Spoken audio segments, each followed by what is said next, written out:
Okay, this is the next in the series of presentations on the current status of the Spearin Surname Project, specifically from a point of view of genetic family 1. And this particular video presentation deals with exploring the link to Flanders. Now, there's various bits and pieces of evidence that suggest that we do have a link to Flanders rather than to England.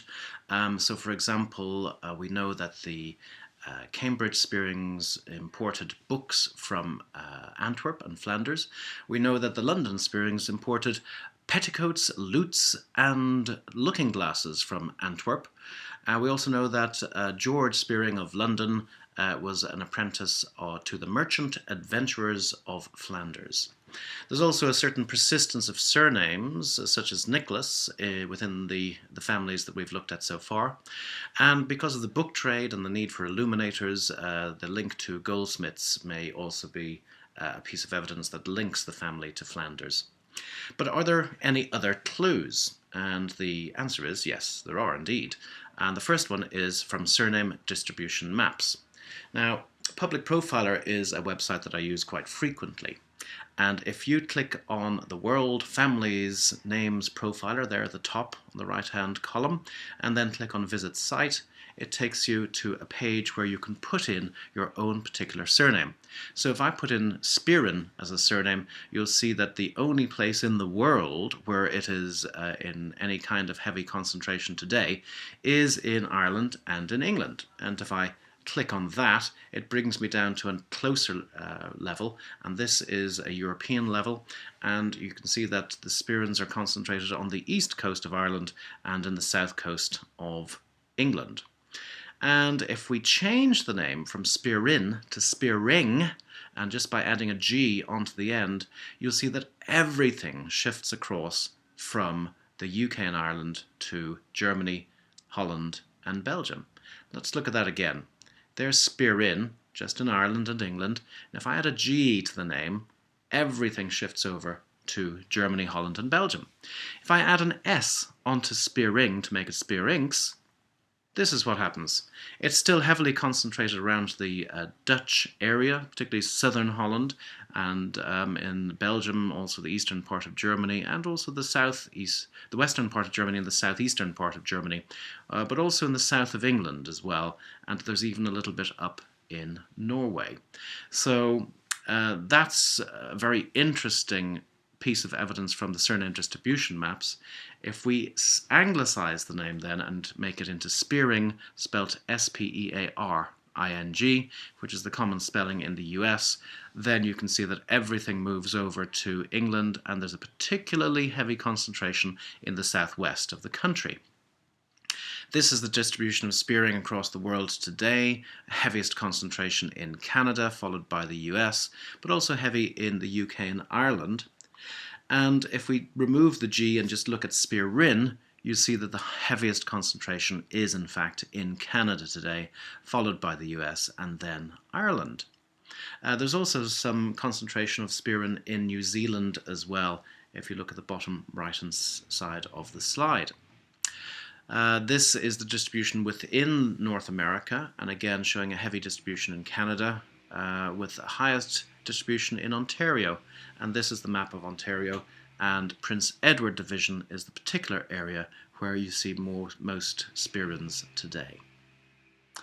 If we look at the UK and look at the name Spearing, and this is based on the 1881 census, which you can see up here at the top.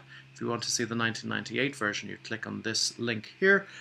But the highest concentration of Spearins is down here in Somerset, in the southwest of England. And there's also a high concentration in London, particularly in the southeast of London.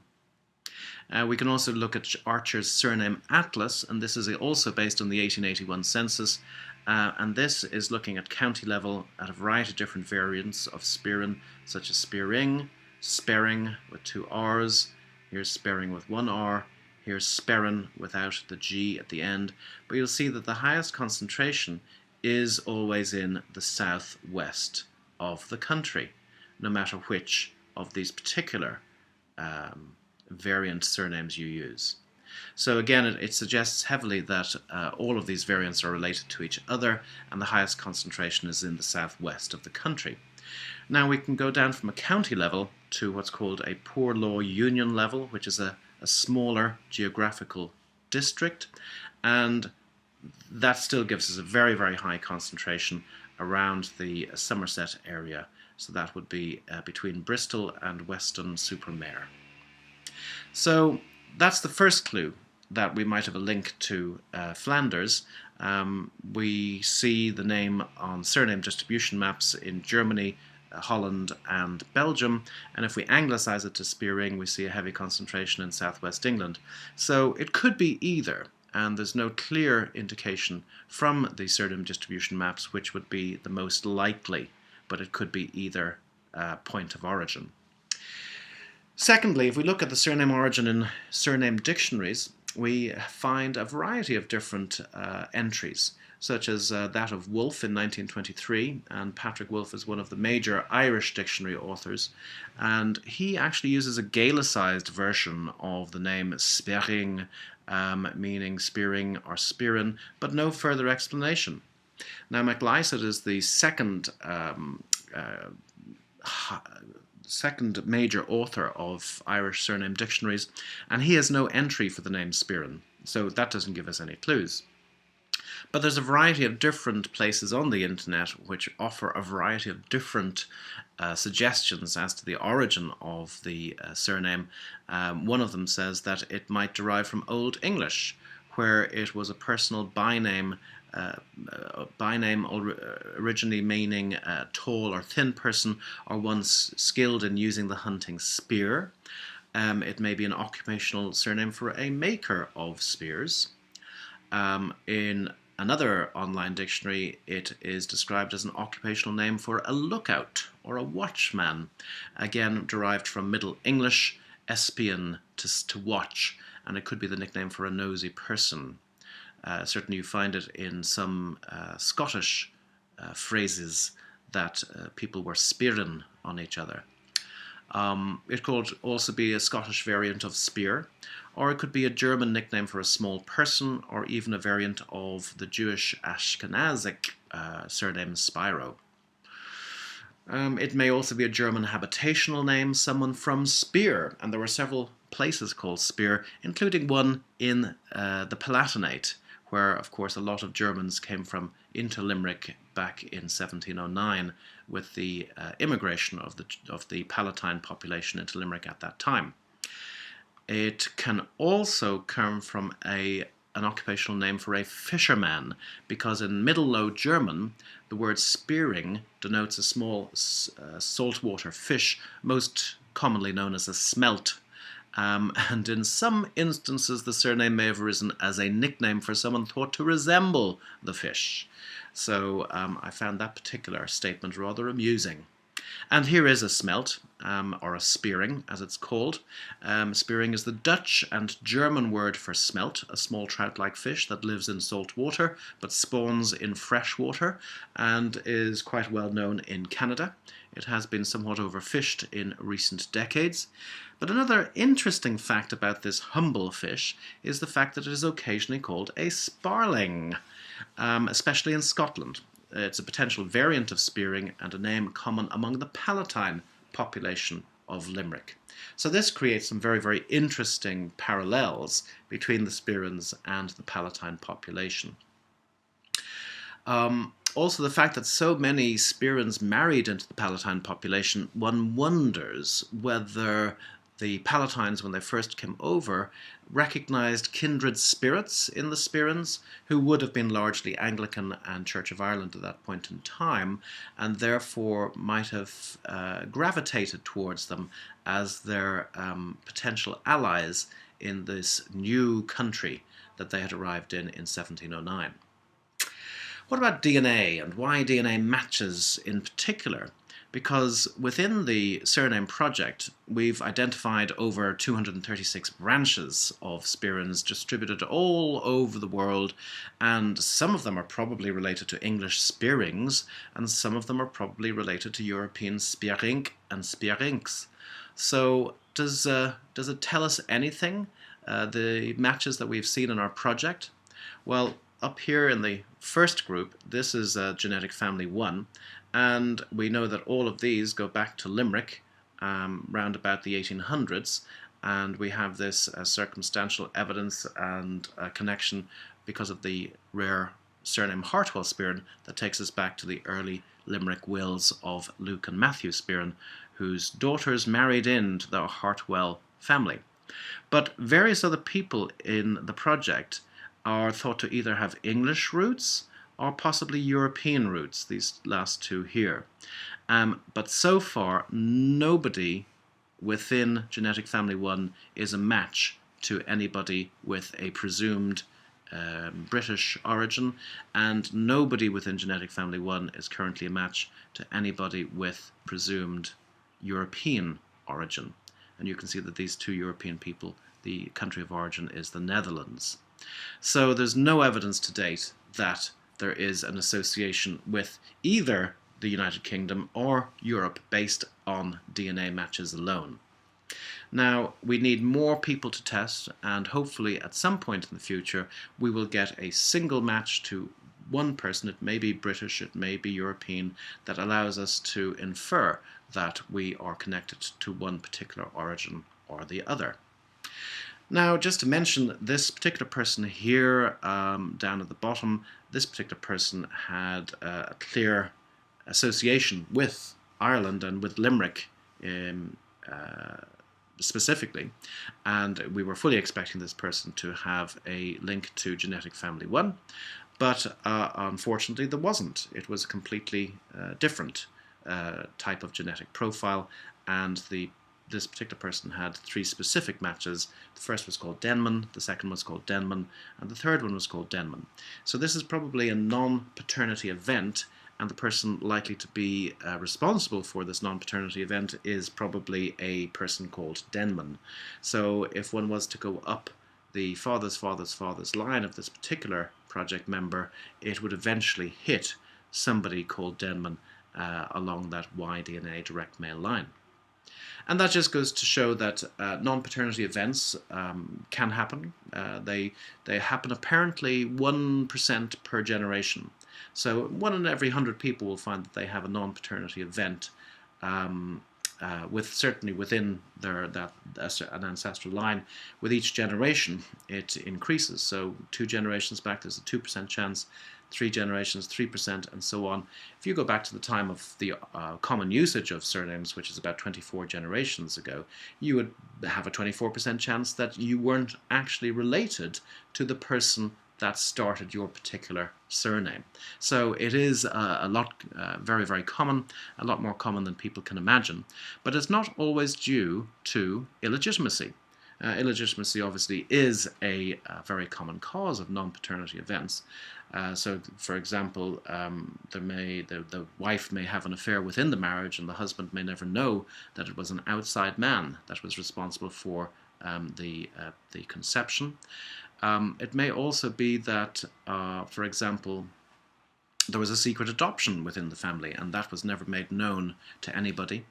Certainly there are legal name changes that might be possible. So, for example, a father might say, you will only marry my daughter if you change your name to Pennington, for example. Alternatively, a young widow might remarry, and she might take the name of her new husband, or her children might take the name of her new husband, particularly if they're very young, 6 months old, 12 months old. That would be another common cause for an interruption in the inheritance of a particular Y-DNA pattern down along the direct male line. And of course, sometimes babies are switched at birth, and there was a recent notorious case in Canada where that happened, and it was only discovered with DNA testing. So there are a variety of different reasons for why non-paternity events may occur, and because of that, DNA testing always comes with a government health warning. It may reveal illegitimacy, a secret adoption, that you are switched at birth, or even that you have half-siblings that you never knew existed. So one needs to be aware of these risks when one takes a DNA test, and you have to be prepared for these kind of surprise results, because they do happen from time to time. So in terms of Y-DNA matches, we don't have a match to any English Speirings as yet, and we don't have a match within genetic family 1 to European Speirings as yet. But hopefully, as more people are recruited from these particular areas, we will get an answer to some of these questions. And of course, as more people are recruited from Europe and from England, we'll also see that they cluster into distinct genetic families. This is already beginning to happen, and I would expect this to happen more and more as the project goes on. And that will allow people from England and from Europe to go back in time and find out which relatives are related to their particular ancestors from these regions. Let's take a look at SNP testing and haplogroup origins. Now, just to remind you what SNP markers are, here is the Y chromosome up here, and if we unravel that, we have the classical double helix that Watson and Crick discovered back in 1957 or so. And if we unravel the double helix, there are 2 strands to it, and each strand has all of these letters on it, T, A, C, G, and so on. And these are the nucleotide bases, guanine, cytosine, adenine, and thymine. Now, G only binds with C, ever, and A only ever binds with T. And the way to remember that is the curved ones bind with the curved ones, and the straight-edged ones bind with the straight-edged ones. And thank you, Emily Olesino, for that particular tip. Now, there are 2 types of Y-DNA marker. The first one is an STR, or short tandem repeat. And the STR marker is the one that we frequently use in the standard Y-DNA 37 test. And the reason why it's called a short tandem repeat is because it is a repeat of a short sequence of bases. And in this example here, we have TAC, TAC, TAC. So the sequence TAC is repeated 3 times. So the particular value for this particular marker would be a value of 3, because there are 3 repeats. So when you see a value of 11 or 29 in your results on your Y-DNA test, it means that there is a repeat of 11 or a repeat of 29 on that particular marker that you're looking at. Now, the other type of marker the other type of DNA marker is the single nucleotide polymorphism, and the key word here is substitution.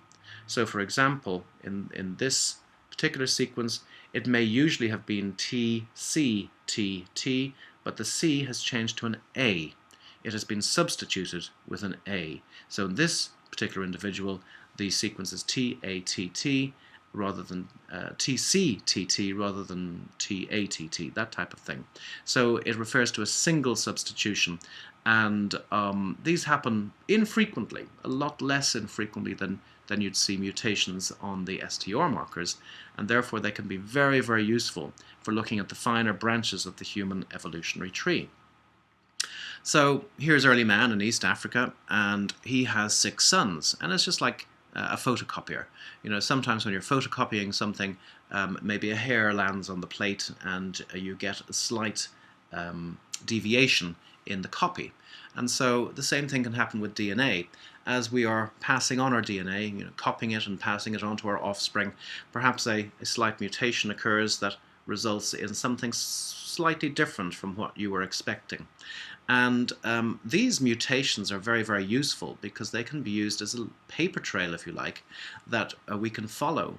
And together with linguistic and archaeological data, they're very, very useful for studying the migration of man out of Africa 50,000 years ago, and the migration of present-day non-Africans to every corner of the world.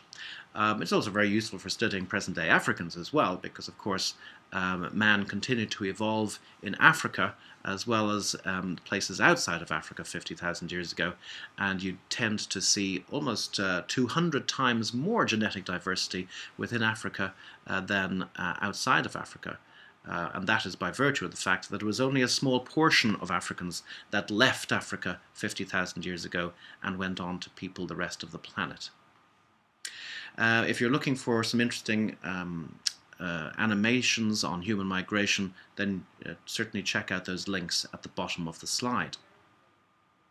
Here is a rough map of human migration based on the Y chromosome, and this shows you that certainly it takes us back 60,000 years ago to haplogroup A, and then haplogroup B arose about 50,000 years ago, and then haplogroup E1B1A about 20,000 years ago, and then you see the migration of haplogroup C to Australia, and that was about 50,000 years ago. And then up out of Africa, haplogroup F going into G, K, P, and OR, and then OR1A and OR1B, and that's the most common one in Europe, and that arose about 25,000 years ago. So it gives you a very nice indication of how humans migrated over the course of the last 60,000 years or so. Now, when we first started with SNP markers, there was relatively few. And they were useful for mapping the Y-DNA tree, but we only had 16 branches back in 2002. This rose to 24 branches in 2005, 71 in 2010, 290 in 2013, and now we have over 1,000 branches for this particular haplogroup on the human evolutionary tree. Eventually, we will probably have SNP markers for individual families, and probably in the next 5 years, the SNP marker testing will map out the finer branches of the genetic tree of humanity and will bring us down to a very, very granular level in terms of the human evolutionary tree. Now, it's reaching the stage where certain markers are localized to very, very specific places. So in this example, marker Z253 is located only in Southern Ireland. And if we look at the surnames that have this marker, it's looking like certain surnames only are associated with this particular DNA marker. And we're also beginning to find that a lot of these surnames actually are linking us to the ancient annals of Ireland. And a lot of the names that were associated with some of the older clans in Ireland are now beginning to cluster together with DNA testing. So in a few years' time, it might be possible to have a DNA test that will actually connect you and your genealogy to the ancient annals of Ireland. As far as the genetic family 1 group in the Spearin Surname Project is concerned, we belong to haplogroup I2b1. Now they keep on changing the terminology, but it's also known as I2A2, and the interesting thing about it is that there are several hotspots. There's this hotspot up here in Scandinavia, a hotspot over here in England and Northern Ireland, but there's a hotspot in Germany, very, very close to where we think the Speirins may have originated in Flanders. So that's quite interesting. What's also interesting is that the Speirins in southwest England don't seem to have as high a concentration as they do over in Europe. But again, this is a very, very crude brushstroke type of analysis, and we do have to take it with a grain of salt. Now, because they keep on changing the terminology, what was I2b1 has now become IM223. They actually refer to the particular subgroups by the terminal SNP marker for that particular subgroup. And we have been using Bob's dad as a proxy for the rest of the group to do some specific Y-DNA testing and SNP marker testing in particular. Now, the markers that Bob's dad has tested so far include Z78, Z185, you can see the names there, and he's tested positive for 4 of them and negative for another 4. Now, this places us in the subgroup I2A2A3A2A, which is the old terminology and a little bit of a mouthful. Will further SNP testing lead us back to Flanders, is the question. Because as we go further and further down the human evolutionary tree, will we eventually end up in southwest England? Or will we eventually end up in Europe? Or will we end up in somewhere completely different? Those are the questions that will hopefully be answered by further SNP testing. And this is where we are so far. So again, over on the left we have the SNP markers that we have tested so far for genetic family 1, and this is the phylogenetic tree as of September 2013. And Bob is positive for Z78 and also 1198, but he's negative for the ones below it. But by implication, if he's positive for these ones, he must be positive for all of the markers above that particular point. He's negative for Z190 and negative for Z79. Now, we don't have the last two of these markers on this particular page. So what I've done is I've jotted down on a piece of paper the current state of knowledge, and below 1198, which is this last green one here, there is the marker Z166, and we test positive for that. And below Z166 there are four subgroups, four large subgroups, and below them are further subgroups and even further subgroups. So we have tested negative for Z190. So if we're negative for Z190, we're negative for everything below here. We've also tested negative for Z79, and there it is below there. We've tested negative for F3195, and you'll see it over here. So we're not in this subgroup. And we've tested negative for PF5268, which is this one up here. But the fact that this is written on a post-it note from the Holiday Inn just indicates how rapidly this field is changing, and they're discovering new SNPs all the time, and no doubt in 2 months' time I will be drawing a completely different cladogram phylogenetic tree on another post-it note from maybe another Holiday Inn somewhere around the world. It is a rapidly changing field, and the best way for us to proceed at this point in time would be to probably do a big Y test, and I'll talk a little bit about that in a moment. We are guided in how best to test further SNP markers by the IM223Y haplogroup, which is run by Erin Sales-Torres and Wayne Roberts, and they have provided some very, very useful information and guidance on who to test next. Now, these are some slides that I showed at the Simcoe County Museum, just illustrating again different versions of the human evolutionary tree. This one is taken from Y full, I believe, and it's just to make the point that the marker 1198, for example, has an age of approximately 2,800 years. Some of the markers that we might belong to further downstream, for example, like Y6060, 2,800 years, and some of them are going down to 1,500 years ago, even to 500 years ago. So we are rapidly approaching the genealogical time frame with SNP marker testing. As more people test, and as more people do these finer SNP analyses, we will have a lot more information. And these are just the ones that were tested positive and negative. And this other one is from the IM223 haplogroup website itself. Again, the ones with a green X are the ones we've tested positive for. The ones with a red X are the ones we've tested negative for. The ones with arrows and question marks are the ones that we still have to test, but there actually isn't a test available for them yet, unless you do the big Y. And these are the ones we could possibly belong to, underlined in green.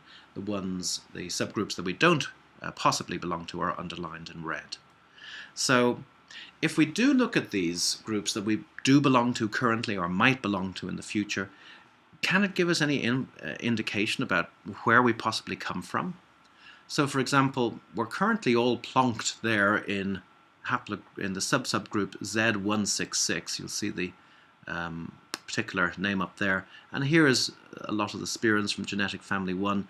We're all just plonked in there together. Here are some of the names of other people in this group and some of the locations that they come from. And if you look at these locations and you look at these surnames, you'll see that they're from Northern Ireland, from England, from Denmark, Poland, Finland, Netherlands, England, Germany. There is no clear distinction that tells us that we are mainly from an English Spierin group or from a European Spierin groups.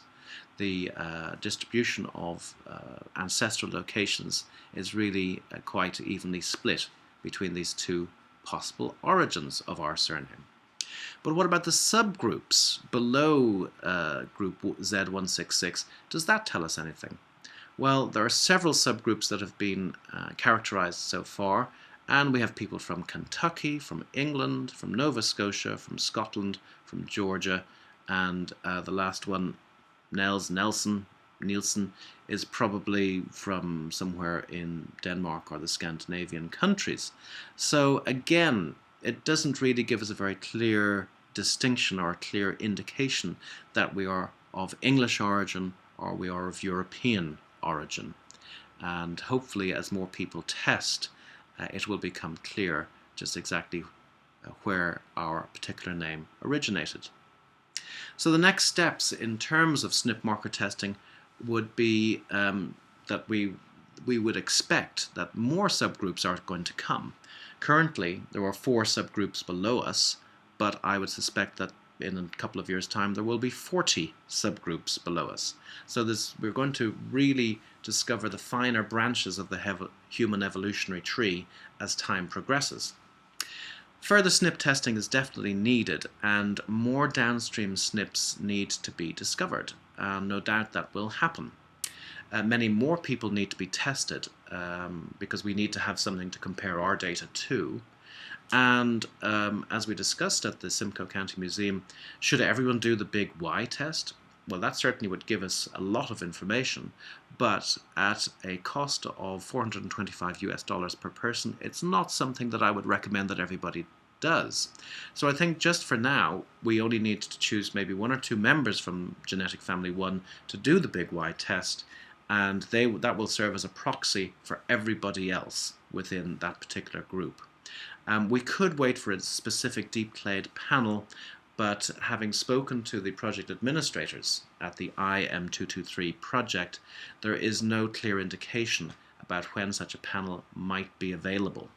So I think for now we just focus on maybe 1 or 2 people in the group doing a big Y test, and that will provide sufficient information for the present. So that summarizes the link to Flanders. The I2B1 haplogroup has a hotspot very close to Flanders. The SNP testing of the finer branches of the tree is progressing, but it hasn't given us any specific indication one way or the other that we are either English or European. And the ancestral and current origins of the matches that we have in these subgroups below the major haplogroup, again, they don't give any specific indication whether we're English or European. So where does that leave us? Well, we're all genetically related. The Hartwell and Luke forename links us all to the Early Limerick Spierins. Beetham's notes, Sir Walter Beetham's notes, link us to the London Spierings, but try as we might to find a direct male line descendant of the London Spierings, we haven't been able to do so. And it looks like the London Spierings actually died out, and therefore it is not going to be possible to find somebody descended from the London Spierings with whom we could compare their Y-DNA to the Y-DNA of everybody else in genetic family 1. If we do find somebody who is descended in a direct male line from the London Spierings, and they do match everyone in genetic family 1, then this would certainly be confirmatory evidence that the Limerick Spierins are indeed related to the London Spierings, and would confirm what Sir William Beetham has written in his note from 200 years ago.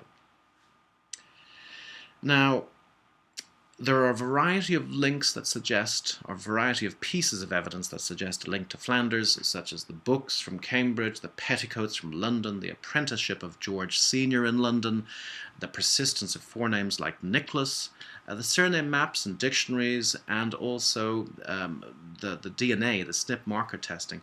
They all suggest that there might be a link to Flanders, but nothing definitive has been proven at this point in time. We need to test more Spierins and Spierings from England and from Europe, and SNP testing ultimately will reveal our origins, but we need to test 2 people from the project to do the big Y test first, and then we need to hope that as more people test, they will match us, and that in turn will reveal the origin of the Spearin surname. And we're still missing 3 to 4 generations of the early Limerick Spierins after all of this. So the next presentation will look at constructing genetic family 1 and linking everyone to the early Limerick Spierins.